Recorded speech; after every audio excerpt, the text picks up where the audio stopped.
Assalamualaikum warahmatullahi wabarakatuh. Perkenalkan, saya Dara Puspa dengan NIM 2100303. Di sini saya akan melakukan ujian tengah semester berbasis lisan melalui online atau daring dengan dosen Bu Lili.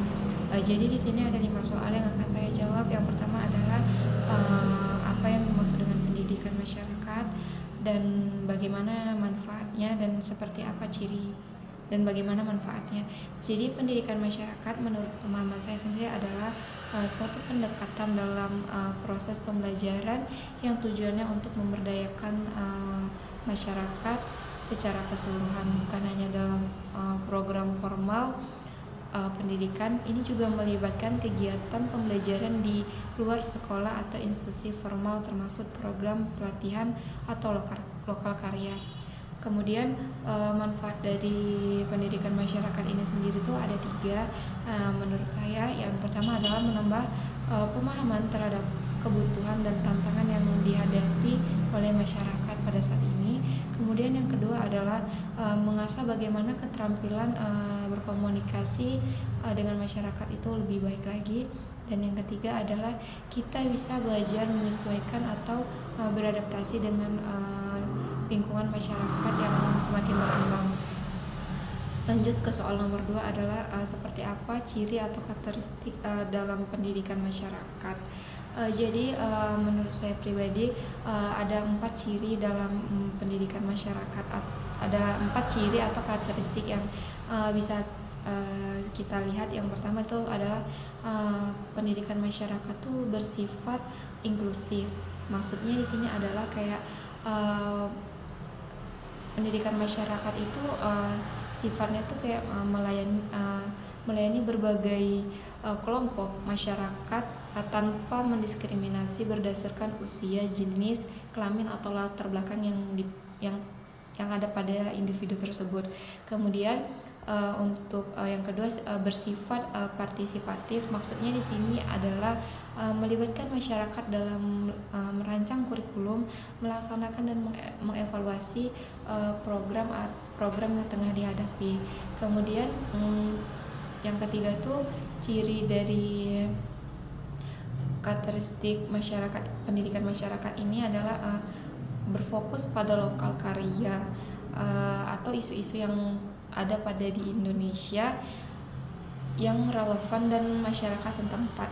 Contohnya itu seperti permasalahan yang tengah dihadapi di lingkungan kampus mungkin adalah stunting, ada kesehatan dan bagaimana ekonomi yang tengah menurun.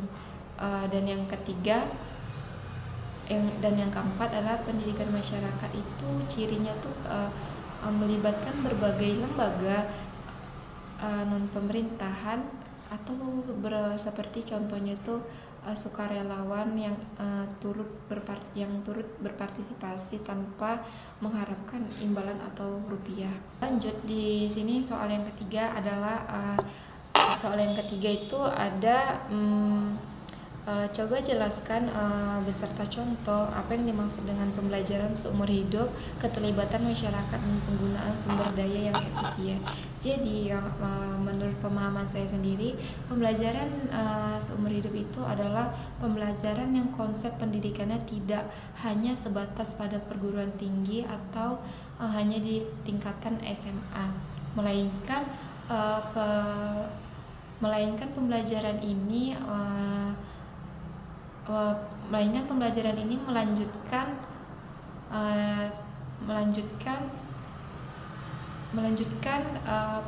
melanjutkan ke usia yang lebih lanjut.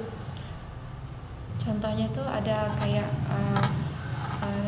contohnya itu seperti masyarakat dapat diberikan membuat kerajinan tas rajut.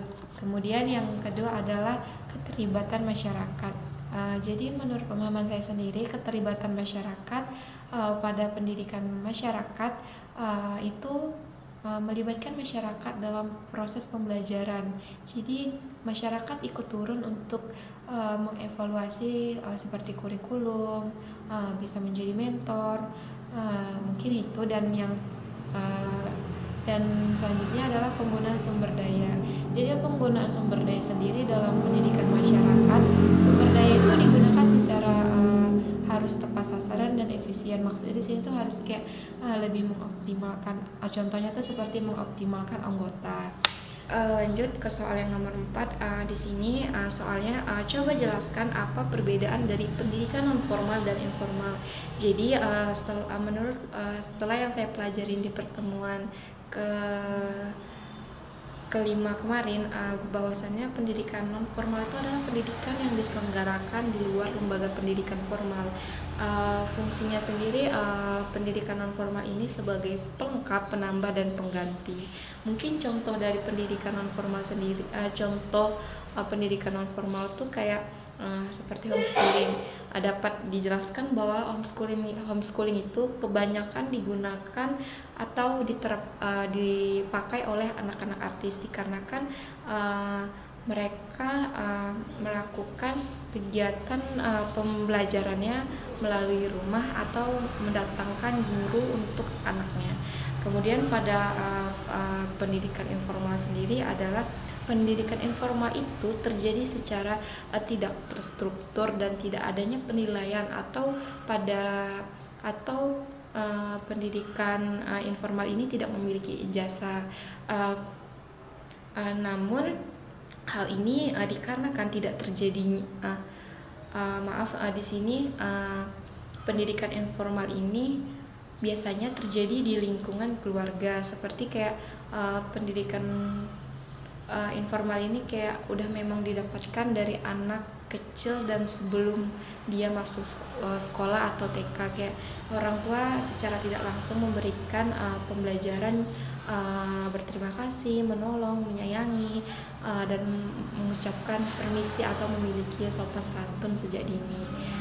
Kemudian lanjut ke soal yang terakhir adalah jelaskan beserta contoh penerapan pendidikan masyarakat di era teknologi seperti saat ini. Jadi di era canggih ini teknologi dapat diimplementasikan dengan banyak cara,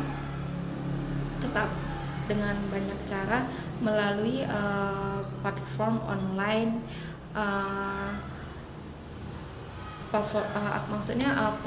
Platform online, webinar, diskusi, atau sumber daya digital. Contohnya tuh adalah pelatihan online yang bisa didapatkan atau diakses di mana saja.